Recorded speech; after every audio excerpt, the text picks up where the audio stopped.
Hi friends, இன்றைக்கி டியூஸ்டேயோட mini vlog தான் பார்க்க போகிறோம். மார்னிங் டிஃபன் பார்த்தீங்கன்னா ஆஸ் யூஷுவல் இட்லி பண்ணிவிட்டு சட்னி அரைச்சிட்டேன். மதியத்துக்கு பார்த்தீங்கன்னா வெண்டைக்காய் காரக்குழம்பு வச்சுட்டு சாப்பாடு வச்சுட்டேன். எனக்கு இந்த குக்கர் சாப்பாடு பிடிக்காது. ஸோ எப்போவுமே இந்த மாதிரி வடித்து சாப்பிட்டு தான் பழக்கம். ஸோ அதுதான் ஹெல்த்தியும் கூட. பெட்ஷீட் கவர்லாம் பார்த்தீங்கன்னா வாஷ் பண்ண போட்டிருந்தேன், அது வாஷ் ஆகிடுச்சு. சுகனுக்கு எப்போவுமே முட்டை கொடுப்பேன், ஸோ அதையும் வேக போட்டிருந்தேன் ஒரு பக்கம். ஸோ இது ரெடி ஆகிட்டவுடனே இது மேலே இது போய் காய போடலான்னு போனேன். ஆனால் செம்ம வெயில். சுகனோட சாஃப்ட் டாய்ஸ் எல்லாமே பார்த்தீங்கன்னா வாஷ் பண்ணி ஆல்ரெடி மேலே காய போட்டுட்டேன் மார்னிங்கே. இதெல்லாம் காஞ்சிச்சான்னு போய் பார்த்தேன், பட் லைட்டாக ஈரமானதுனால இறங்கி கீழே வந்துட்டேன்.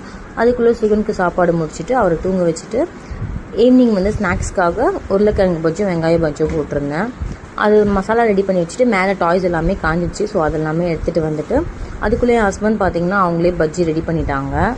ஈவினிங் வந்து பஜ்ஜி டீயோடு தான் போச்சு.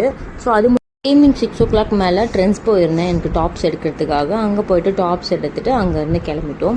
டியூஸ்டே ஈவினிங் எங்களுக்கு இப்படி தான் போச்சு. ஓகே ஃப்ரெண்ட்ஸ், பாய்.